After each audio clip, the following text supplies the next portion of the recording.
A1 Telugu first news ముందుగా headlines చూద్దాం. రాజధాని రైతుల సమస్యలపై త్రిసభ్య కమిటీ కీలక సమీక్ష. పరిహారం, భూ హక్కులపై అమరావతిలో వేడెక్కిన చర్చలు. రాజధాని అభివృద్ధికి న్యాయమైన పరిష్కారం వస్తుందన్న రైతన్న ఆశలు. కమిటీ మీటింగ్ తో అమరావతి ఉద్యమం మళ్లీ దృష్టిలోకి.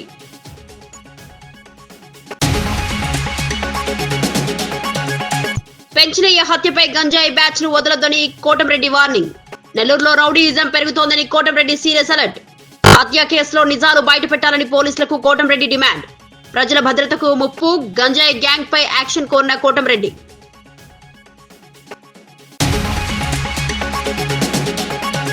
కేటీఆర్ ఆరోపణలు నకిలీ, బీసీలతో ఆటలు ఆడొద్దని సీతక్క హెచ్చరిక. రిజర్వేషన్లు తగ్గాయన్న కేటీఆర్ మాటలకు Seethakka straight counter. Supreme guideline commission రిపోర్టే ఫైనల్ అని సీతక్క క్లారిటీ. బీసీలను భయపెట్టే డ్రామా ఆపండి అని కేటీఆర్ పై సీతక్క ఫైర్.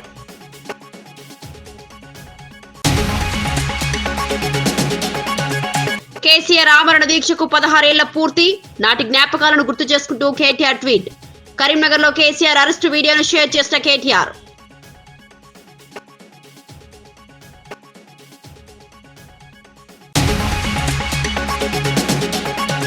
కర్ణాటక సీఎం పదవిపై కొనసాగుతున్న సంక్షోభం. అధిష్టానం ఆదేశాలతో రంగంలోకి దిగిన సిద్దరామయ్య, డీకే శివకుమార్. బెంగళూరులోని సీఎం నివాసంలో ఇద్దరు నేతల బ్రేక్ఫాస్ట్ మీటింగ్. విభేదాలు పరిష్కరించుకున్నాకే ఢిల్లీకి రావాలని స్పష్టం చేసిన హైకమాండ్. పార్టీ నిర్వహించిన దీక్ష దివాస్ పై మంత్రి సీతక్క తీవ్ర స్థాయిలో మండిపడ్డారు. గతంలో ఒక్కరోజు మాత్రమే దీక్ష పెట్టుకున్న పార్టీ ఇప్పుడు 10 రోజుల కార్యక్రమం పెట్టి ప్రజలను తప్పుదోవ పట్టించాలని చూస్తోందని ఆమె ఆరోపించారు.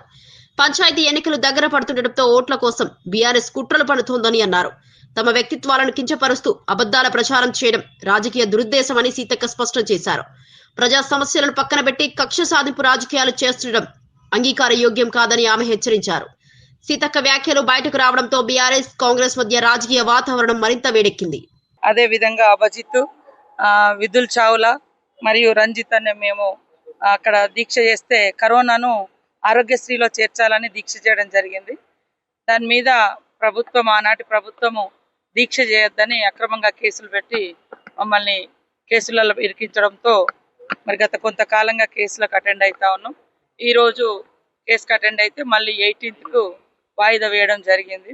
మేము ఆ రోజు అడిగింది కూడా న్యాయమైన డిమాండ్. ఎందుకంటే కరోనా అనేది ప్రతి ఒక్కరికి వ్యాపించింది. అది చాలా కాస్ట్ కూడా పెట్టుకునే పరిస్థితి. దానికి పేదోళ్లకు కరోనా వస్తే చాలా మంది చనిపోతున్నారు. ఆరోగ్యశ్రీ ఉంటే వైద్యం వాళ్ళకి అందుబాటులోకి వస్తుంది. కాబట్టి ఆరోగ్యశ్రీలో చేర్చాలని డిమాండ్ చేస్తూ నిరాహార దీక్ష చేపట్టడం జరిగింది. మరి ఆ నిరాహార దీక్షను భగ్నం చేయడమే కాకుండా మా మీద గాంధీనగర్ PS లో కేసులు పెట్టడం జరిగింది. సో అప్పుడు కూడా అన్నమే మేము చేస్తున్న న్యాయమైన పోరాటం. ఇది ఎవరికో ఏదో పొలిటికల్ కాదు. రాష్ట్రంలో ఉన్నటువంటి వాళ్ళు, దేశంలో, ప్రపంచంలో కూడా గడగడలాడిస్తున్నటువంటి ఈ కరోనా జబ్బుకు సామాన్యులు బలైపోతున్నారు. ఖరీదైన వైద్యం అందించలేని పరిస్థితి, తీసుకోలేని పరిస్థితి ఉంది. కాబట్టి గవర్నమెంట్ ఆరోగ్యశ్రీలో చేర్చి కరోనాకు ఫ్రీ ట్రీట్మెంట్ ఇవ్వాలనే డిమాండ్ చేయడంతో మా మీద ఈ కేసు పెట్టడం జరిగింది. ఏదేమైనా మేము ప్రజల మాజీ మంత్రి, గుంటూరు జిల్లా వైఎస్ఆర్సీపీ అధ్యక్షుడు అంబటి రాంబాబు నిర్వహించిన ప్రెస్ మీట్ లో కీలక రాజకీయ అంశాలు ప్రస్తావనకు వచ్చాయి. పార్టీ భవిష్యత్ దిశ, ప్రాంతీయ నాయకుల కార్యకలాపాలు, ప్రజా సమస్యలపై ఆయన చేసిన వ్యాఖ్యలు జిల్లాలో చర్చనీయాంశమయ్యాయి. అంబటి తన విమర్శలను నేరుగా, సంకోచం లేకుండా వెల్లడించడంతో పార్టీ శ్రేణుల్లో కొత్త చర్చలు మొదలయ్యాయి. ప్రస్తుత రాజకీయాల్లో సమీకరణాల్లో వైఎస్ఆర్సీపీ ఎందుకు వెనకబడుతోంది, ఏ మార్పులు అవసరం, నాయకత్వం ఏ దిశలో అడుగులు వేయాలి, ఈ ప్రశ్నలపై అంబటి వ్యాఖ్యలు మరింత మూవ్మెంట్ సృష్టించాయి. ఎప్పుడు కూడా మళ్ళీ ఇంకొక దశ ఉందని కానీ, మళ్ళా కొంత భూమిని మేము సేకరించవలసిన అవసరం ఉందని కానీ ఎప్పుడు చెప్పలా. 50,000 కోట్లతో అద్భుతమైన నగరాన్ని, వరల్డ్ క్లాస్ టౌన్ ని నిర్మించబోతున్నాము. ప్రపంచంలోనే అత్యుత్తమమైన, భారతదేశంలో కాదు సుమా, ప్రపంచంలోనే అత్యుత్తమమైన రాజధానిగా దీన్ని మేము చేయబోతున్నాము అనేటువంటి ఉద్దేశంతో ఆ రోజున చంద్రబాబు నాయుడు గారు ప్రగల్భాలు పలికారు. చంద్రబాబు నాయుడు గారు అధికారంలోకి వచ్చిన తర్వాత ఇప్పుడు చూస్తుంటే కథ ఏంటో చూశారు కదా మీరు. మళ్ళీ 20,000 ఎకరాలు కావాలంటున్నారు. ఇది 2వ దశ. మళ్ళా 3వ దశ ఉంది.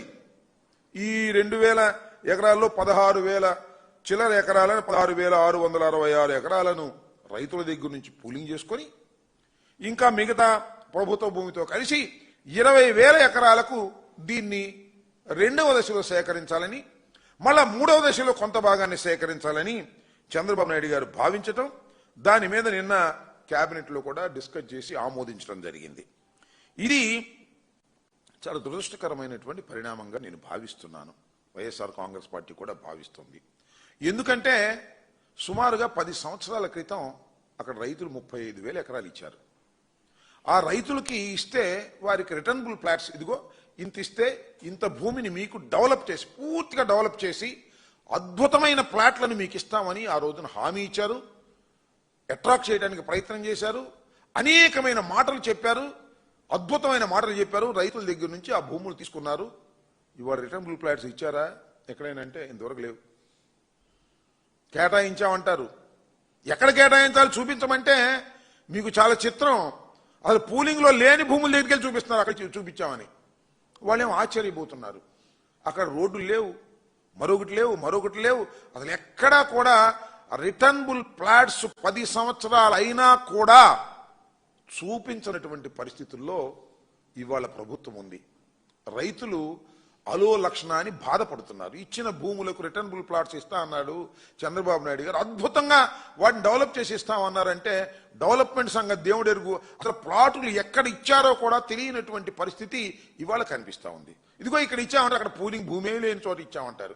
ఇది చంద్రబాబు నాయుడు గారి విజన్ గా మనం భావించాలని నేను అనుకుంటా ఉన్నా. ఎక్కడ భూములు ఉన్నాయో కూడా తెలియనటువంటి దుర్మార్గమైన పరిస్థితుల్లోకి ఇవాళ రైతాంగాన్ని నెట్టారు. సరే, రైతులందరూ సిఆర్డీ ఆఫీస్కి వెళ్తున్నారు. ఏమండి మా భూముల సంగతి ఏంటి అని అడుగుతున్నారు. సమాధానం చెప్పేవాళ్ళు లేడు. అదేమంటే ఇస్తామలేవా తొందరగా, ఏంటి రోజు తిరుగుతున్నారు మీరు అని అవమానపరిచేటటువంటి మాటలు మాట్లాడుతున్నారు. సిఆర్డీఏ వారు అవమానపరిచే మాటలు మాట్లాడుతున్నారు. ఒక్క మంత్రి కూడా అయ్యా మీ కౌలు గురించి కానీ మీ రిటర్నబుల్ ప్లాట్స్ గురించి కానీ మీరు బాధపడవలసిన అవసరం లేదని గౌరవంగా చెప్పినటువంటి సమాధానం ఒక్కటి కూడా లేదు. ఇది నేను చెప్తున్న మాట కాదు, రైతులే చెబుతున్నటువంటి మాటలు, వారి ఛానల్స్లోనే వచ్చినటువంటి మాటలు.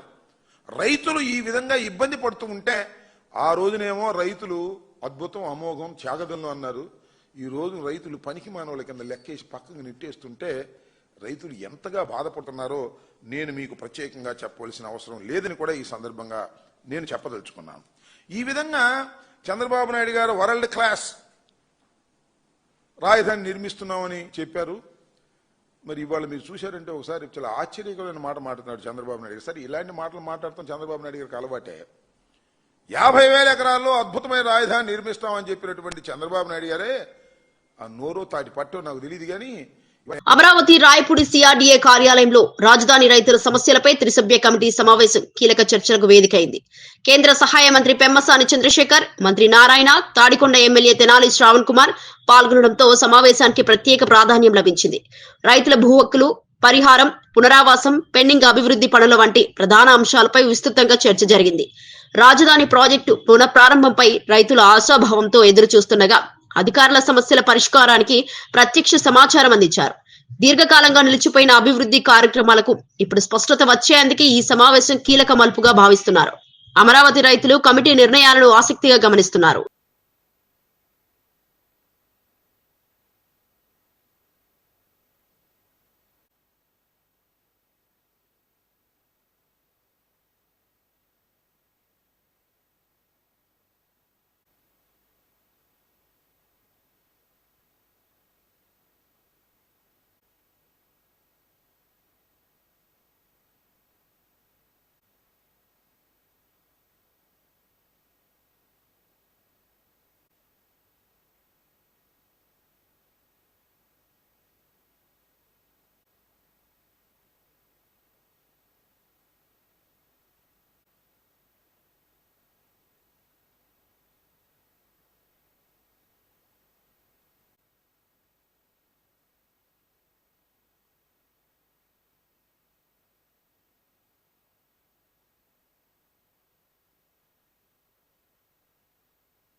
నెల్లూరు రూరల్ ప్రాంతంలో పెంచలయ్య హత్యపై ఎమ్మెల్యే కోటంరెడ్డి శ్రీధర్ రెడ్డి తీవ్ర స్థాయిలో స్పందించారు.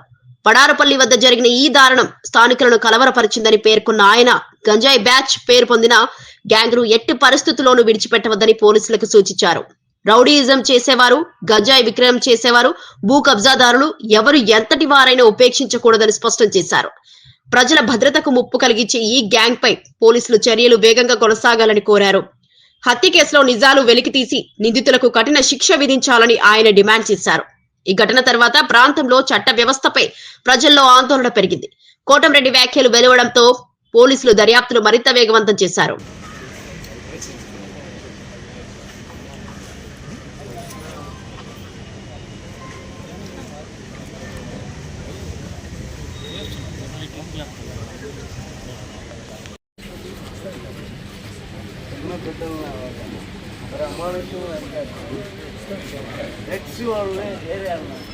పోలీస్ యంత్రాంగం ఎంత గట్టిగా పనిచేయాలంటే వాళ్ళు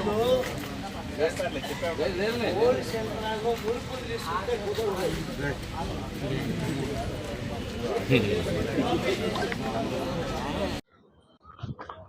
కువైట్ నుంచి భారత్ రావాల్సిన నెల్లూరు జిల్లా రాపూరు మండలానికి చెందిన 7 ప్రయాణికులు శ్రీలంక కొలంబో ఎయిర్పోర్ట్ లో తీవ్ర ఇబ్బందులు ఎదుర్కొంటున్నారు.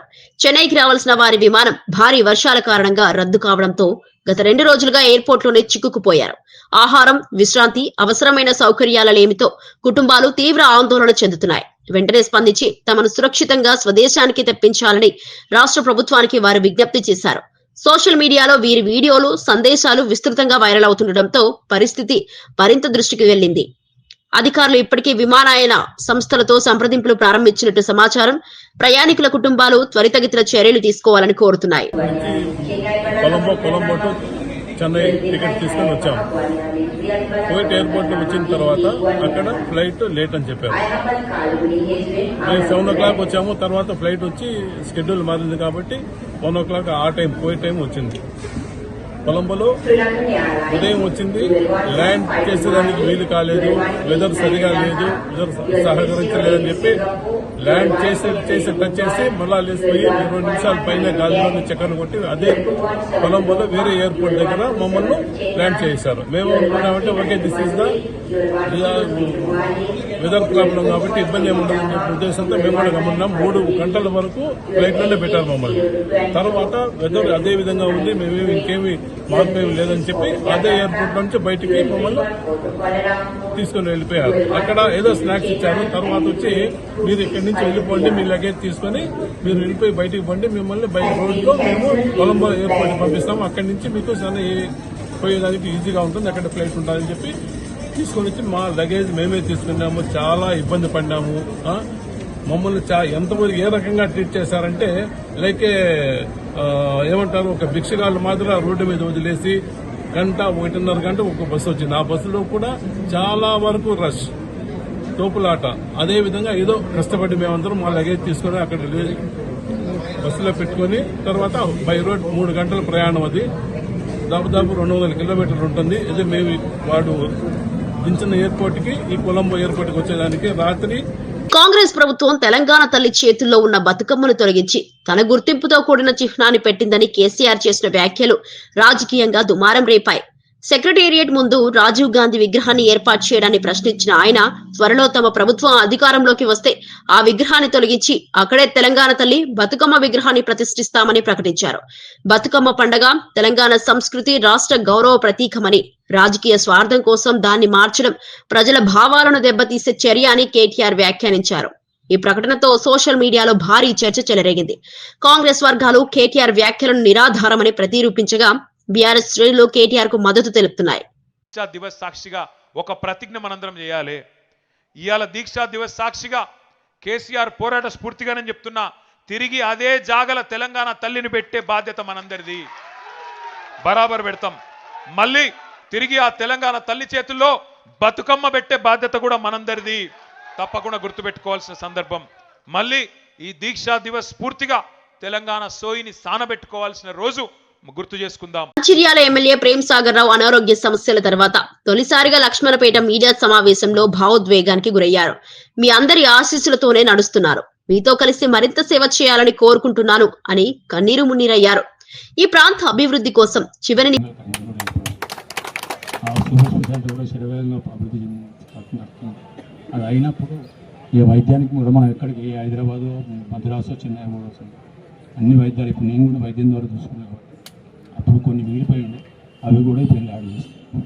ఇప్పుడు ఏదైతే సర్జరీ నేను చేసుకొని వచ్చాను ఆ సర్జరీ కూడా ఇక్కడ 30 పడకలను యాడ్ చేస్తాను. అంటే ఇప్పుడు నేను తిరిగి అమెరికన్ డాక్టర్లు వచ్చి చేసిన సర్జరీ వైద్యం కూడా ఇక్కడ మంచిర్యాలలో ఏర్పాటు చేస్తాను. దాంతోపాటు ఈ కళ్ళ మీద దృష్టి తక్కువ ఉంటుంది, దానికి కూడా అలానే 30 పడకలతోటి కళ్ళ నిలసతోటి కళ్ళ హాస్పిటల్ కూడా ప్రారంభిస్తాం. చెప్పేది ఏంటంటే వైద్యానికి సంబంధించిన ఎవరు ఎక్కడ హైదరాబాద్ కానీ అమెరికా కానీ ఎక్కడ పోవాల్సింది విద్య కూడా హైదరాబాద్ నుంచి పిల్లలు వచ్చి మంచిగా చదువుకునే పరిస్థితి మేము తీసుకొస్తాం. ఇక్కడ ఏదైతే హాస్పిటల్ 30 పడకలు అందరూ 30 పడకలు ఉంటుంది, 30 పడకలు ఎందుకు 30 పడక కన్నా ఎక్కువ 4 జనాలు కట్టి మనం ఇబ్బంది పడాల్సింది, డబ్బులు దొరికేది ఇబ్బంది లేదు. అక్కడికి అన్ని సో ఇక్కడ నుంచి 25 నిమిషాలు 15 నిమిషాలు అంబులెన్స్ అయితే 15-18 నిమిషాలు పోతుంది. సో ఇక్కడ నుంచి హాస్పిటల్ 2 మండలాలు వాళ్ళు కూడా వెళ్ళిపెట్టారు, వెళ్ళిపోతారు. వాళ్ళకు కూడా సరే 10 కడుపుతో ఇక్కడ దండపెన్నా లేకపోతే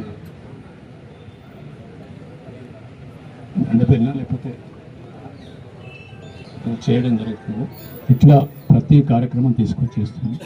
రైతు సోదరులకు మీ అందరూ చెప్పేది ఒకటి, ఇవాళ ఎన్నికలు లేకపోతే నేను వచ్చే పరిస్థితి లేదు. ఎన్నికల కోసం రావడం జరిగింది, నిన్న వస్తువులు కూడా వచ్చింది. నా మీద దయ ఉంచి చేతులుంచి ఇప్పుడు నిలబడ్డది సర్పంచ్ అభ్యర్థులు 61 మంది బాబు, నేను వాళ్ళ తరఫున నేను నిలబడ్డా. జడ్చర్ల ఎమ్మెల్యే అనిరుద్ రెడ్డి ఉప ముఖ్యమంత్రి పవన్ కళ్యాణ్ పై చేసిన ఘాటు వ్యాఖ్యలు రాజకీయ వాతావరణాన్ని ఒకేసారి వేడెక్కించాయి. నువ్వు 70 ఏళ్లైనా సీఎం కాలేవు, దమ్ముంటే ఒంటరిగా పోటీ చేయి అంటూ ఆయన తీవ్ర విమర్శలు చేశారు. తెలంగాణలో ఆస్తులు అమ్మేసి ఆంధ్రప్రదేశ్ కు పారిపోవాలని మాట్లాడటం కూడా వివాదాస్పదమైంది. పవన్ కళ్యాణ్ తెలంగాణ ప్రజలకు క్షమాపణ చెప్పాలని అనిరుద్ డిమాండ్ చేశారు. ఈ వ్యాఖ్యలతో జడ్చర్లలో జనసేన కాంగ్రెస్ శ్రేణుల్లో చర్చలు పెరిగాయి. రాజకీయ వర్గాలు కూడా ఈ వ్యాఖ్యలను గమనిస్తున్నాయి. పవన్ ను లక్ష్యంగా చేసుకుని ఇంత దూకుడు వ్యాఖ్యలు రావడం ఇదే మొదటిసారి కాకపోవడంతో ఈ వివాదం మరో రౌండ్ కు దారితీయొచ్చని విశ్లేషకుల అభిప్రాయం. ఇరిగేషన్ ప్రాజెక్ట్ చేసుకుంటున్నారు, కన్స్ట్రక్షన్లో మీరే ఉన్నారు. ఆయన కానీ ఒక్క మాట వల్లనే మేము ఏమైనా అంటున్నామా? బిజినెస్ చేసుకోవాలని ఇస్తున్నాము, ఫ్రెండ్లీగా ఉన్నాము. అట్లాంటి ఈరోజు నువ్వు ఒక ఇంత పెద్ద మంచివి నువ్వు ఇట్లా మా తెలంగాణ ప్రజల గురించి తెలంగాణ గురించి మాట్లాడడం తప్పు, నేరం. నువ్వు క్షమాపణ చెప్పాల్సిందే అని చెప్పి కూడా నేను తెలియజేస్తున్నాను. నువ్వు ఒక పెద్ద పవర్ స్టారు, నీ గురించి ఏమైనా మాట్లాడితే తప్పు అంటే అది మాత్రం కరెక్ట్ కాదు. తప్పు నువ్వు మాట్లాడినావు కాబట్టి తప్పు అని చెప్తున్నావు. నేను కూడా మీ ఫ్యానే. మొన్న రీసెంట్ మూవీ కూడా ఫ్లాప్ అయిన మూవీ కూడా నీది అట్లీస్ట్ ప్రొడ్యూసర్ అయినా బాగుపడాలని చెప్పేసి ఇక్కడ 800 రూపాయలు టికెట్ పెంచితే కూడా నేను కూడా పోయి నీ మూవీ చూస్తాను. కానీ ఈ రోజు నువ్వు సెంటిమెంట్గా మా తెలంగాణ వాళ్ళ గురించి మాట్లాడితే మాత్రం కరెక్ట్ కాదు. ఎందుకు మళ్ళీ హైదరాబాద్ ఆస్తులు కొనుక్కుంటున్నావు? మాది నరదిష్టి అంటున్నావు కదా, మరి మీరు బాగుపడితే మేము చూడలేము కదా, ఎందుకు హైదరాబాద్ ఆస్తులు కొనుక్కుంటున్నావు? అన్నీ అమ్మేసుకొని పోయి విజయవాడలో ఉండరాదా? నీకు ఇక్కడ ఏం పని అని చెప్పి నేను చెప్తున్నాను. 2024లో పొత్తు పెట్టుకున్నావు. నువ్వు సింగిల్గా పోయి ఉంటే నీ పరిస్థితి ఏందో అందరికి తెలుస్తుండే. నువ్వు సింగిల్గా పోలేదు, మళ్ళీ చంద్రబాబు నాయుడుని పట్టుకొని అయినవు. ఒక మెగాస్టార్ చిరంజీవి గారి తమ్ముడిగా ఆయన పేరు చెప్పుకుంటేనే నీకు స్థానం ఉన్నది. నిజంగా మెగాస్టార్ చిరంజీవి గారు లేకుంటే నువ్వు యాక్టర్ అయ్యేదా? నువ్వు ఎప్పుడైతే మాట్లాడినావో తెలంగాణ వాళ్ళ గురించి మాది నరదిష్టి, మా కళ్ళు పడే గోదావరి అంతా నాశనం అయిపోయిందని చెప్పి మాట్లాడడం మాత్రం కరెక్ట్ కాదు. అట్లా మాట్లాడినప్పుడు నీకు కూడా చిత్తశుద్ధి ఉంటే నువ్వు హైదరాబాద్ ఆస్తులన్నీ అమ్ముకొని పోయి విజయవాడలో టీపీసీసీ చీఫ్ మహేష్ కుమార్ గౌడ్ పై మాజీ ఎంపీ వినోద్ కుమార్ చేసిన వ్యాఖ్యలు సిరిసిల్ల జిల్లాలో రాజకీయ వాతావరణాన్ని వేడెక్కించాయి. దీక్షా దివాస్ కార్యక్రమంలో పాల్గొన్న ఆయన నిందించేవారు ఆనాడు గాంధీజీ కాలంలో ఉన్నారు, ఇప్పుడు కేసీఆర్ కాలంలో కూడా ఉన్నారని వ్యాఖ్యానించారు.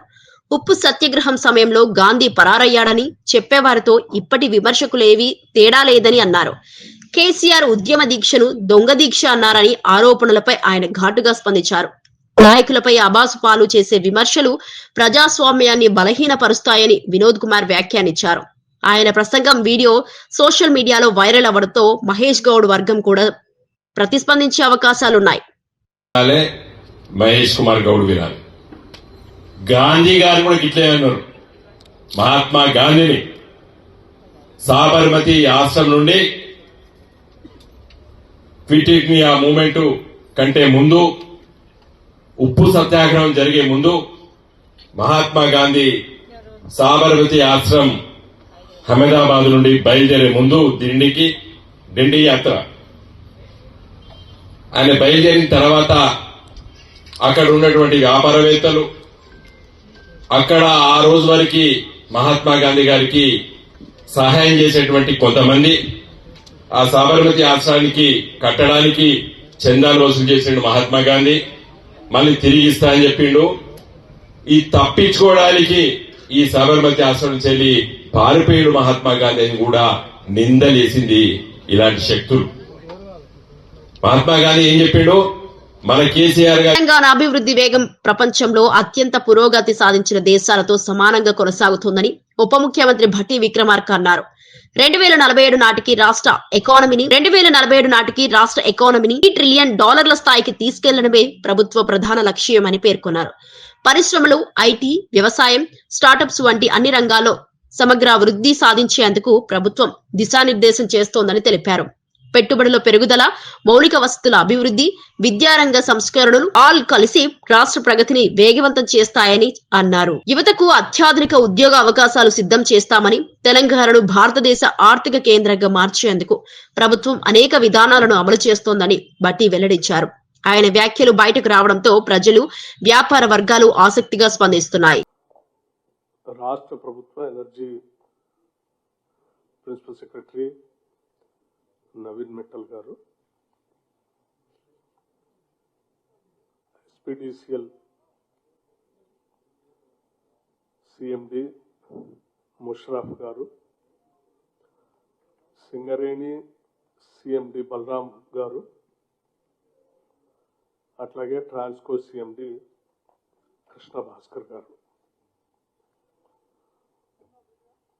ఈరోజు మీ ద్వారా రాష్ట్ర ప్రజలకి, దేశానికి, ఇంకా తెలంగాణ ప్రయోజనాలని విస్తృతంగా ఆశించేటువంటి ప్రపంచ స్థాయి పెద్దలకు కూడా అందరినీ దృష్టిలో పెట్టుకొని ఈ రాష్ట్రానికి భవిష్యత్తులో జిఎస్డిపి పెరగటానికి కావలసిన విధంగా రాష్ట్ర ప్రభుత్వం గౌరవ ముఖ్యమంత్రి రేవంత్ రెడ్డి గారి నాయకత్వంలో ఈ ప్రజాప్రభుత్వం యావత్ కేబినెట్ సహచరులందరూ కలిసి పెద్ద ఎత్తున కొన్ని ప్రణాళికలు తయారు చేయడం జరిగింది. ఆ ప్రణాళికలన్నీ కూడా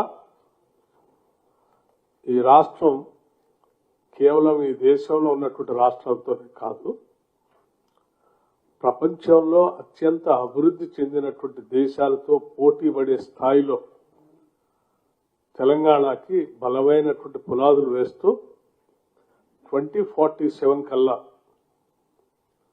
$3 ట్రిలియన్ ఎకానమీగా తెలంగాణ రాష్ట్రాన్ని తీర్చిదిద్దాలనేటువంటి ఆలోచనతో ముందుకు పోతున్నటువంటి సమయం ఇది.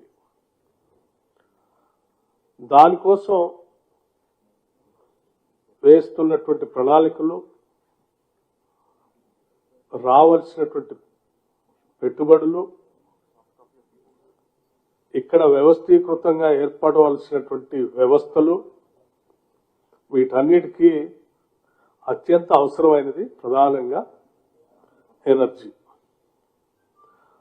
ఆ ఎనర్జీని కూడా ఆ స్థాయిలో ముందుగానే ప్రణాళికలు తయారు చేసుకొని సరిపోయే స్థాయిలో మనం అవగాహన చేసుకొని పునాదులు వేసుకుంటూ ముందుకు పోకపోతే అనుకున్న లక్ష్యాల్ని మనం చేరలేము. కాబట్టి అసలు మనం ఇప్పుడు ఎక్కడున్నాము, ఏ అవసరం ఉంది, ఎప్పుడు ఎక్కడి నుంచి ప్లాన్ చేసుకుంటే ఆ అవసరానికి రీచ్ అవుతాం అనేది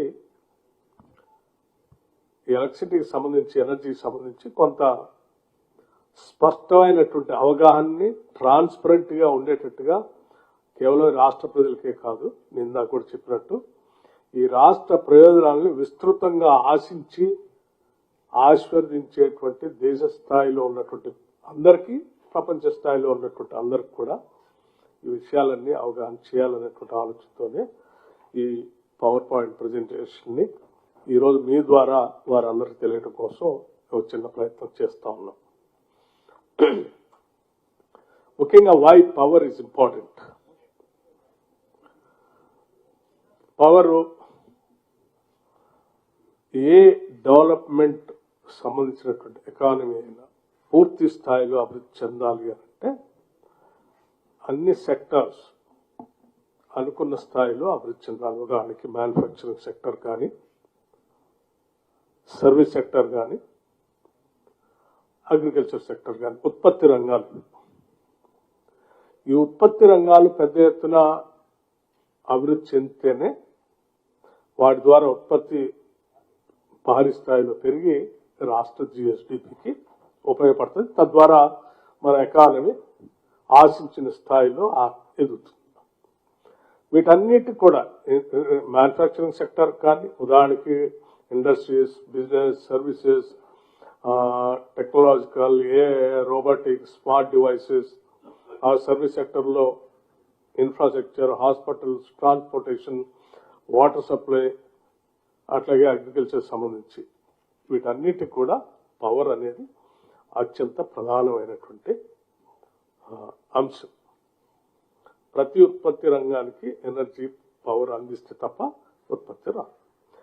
సో దానికోసమే మనం ఆలోచన చేయాలి. ఇప్పుడు ఈ కన్జంప్షన్ ఆఫ్ కంపారిజన్ తీసుకుంటే ప్రపంచంలో మనం తెలంగాణని ప్రపంచ స్థాయిలో ఉన్నటువంటి నగరాలతో అభివృద్ధి చెందాలని ఆశిస్తున్నాం. కాబట్టి దాని కన్జంప్షన్ ఎట్లా ఉంది, మంది ఎట్లా ఉంది కూడా ఒకసారి మనం అందరం తెలుసుకోవాలి. ఉదాహరణకు యునైటెడ్ స్టేట్స్ తీసుకుంటే పర్ క్యాపిటల్ ఎనర్జీ కన్జంప్షన్ బాగా అభివృద్ధి చెందినటువంటి భూతల స్వర్గం అని మనం చెప్పుకుంటాం. దాంతో మనం పోటీ పడటం కోసం ప్రయత్నం చేస్తున్నాం.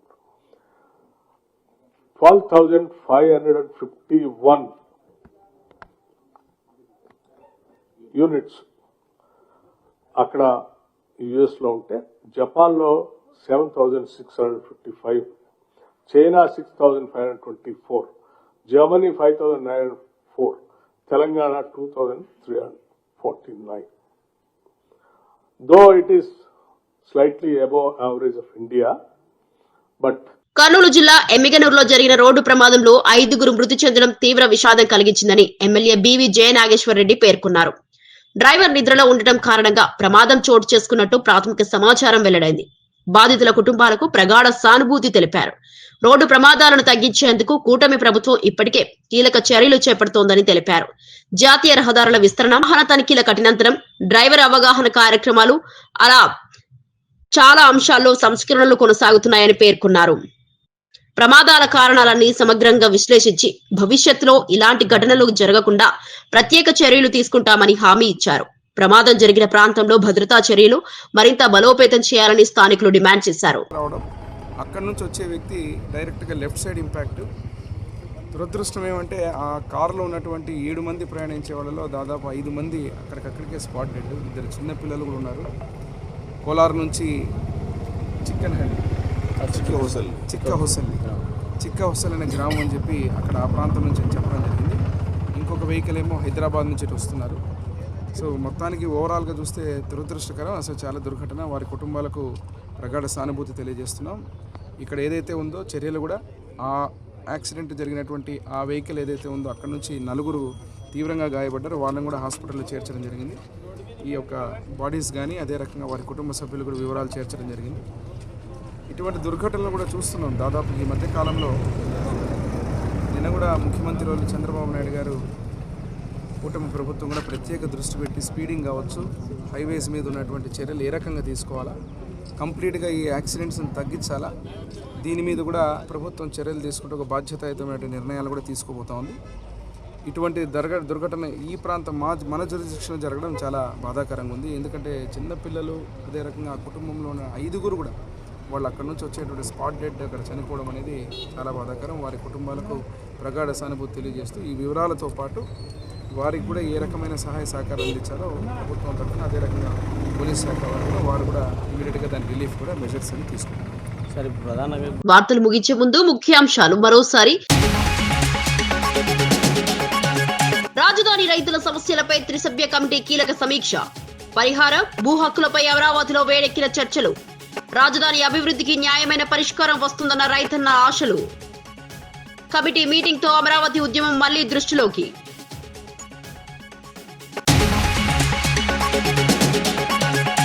పెంచినయ్య హత్యపై గంజాయి బ్యాచ్ ను వదలొద్దని కోటంరెడ్డి వార్నింగ్. నెల్లూరులో రౌడీయిజం పెరుగుతోందని కోటంరెడ్డి సీరియస్ అలర్ట్. హత్య కేసులో నిజాలు బయటపెట్టాలని పోలీసులకు కోటంరెడ్డి డిమాండ్. ప్రజల భద్రతకు ముప్పు, గంజాయి గ్యాంగ్ పై యాక్షన్ కోరిన కోటంరెడ్డి.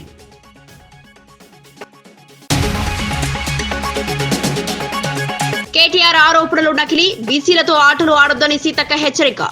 రిజర్వేషన్లు తగ్గాయన్న కేటీఆర్ మాటలకు Seethakka straight counter. Supreme guideline, commission రిపోర్టే ఫైనల్ అని సీతక్క క్లారిటీ. బీసీలను భయపెట్టే డ్రామా ఆపండి అని కేటీఆర్ పై సీతక్క ఫైర్.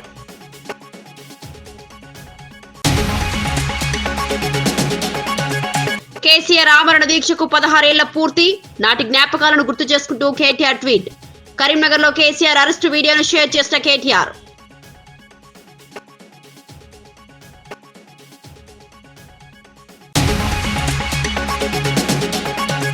కర్ణాటక సీఎం పదవిపై కొనసాగుతున్న సంక్షోభం. అధిష్టానం ఆదేశాలతో రంగంలోకి దిగిన సిద్దరామయ్య, డీకే శివకుమార్. బెంగళూరులోని సీఎం నివాసంలో ఇద్దరు నేతల బ్రేక్ఫాస్ట్ మీటింగ్. విభేదాలు పరిష్కరించుకున్నాకే ఢిల్లీకి రావాలని స్పష్టం చేసిన హైకమాండ్. ఈనాటి వార్తా విశేషాలు మరో బులెటిన్ లో మళ్ళీ కలుద్దాం. నమస్కారం.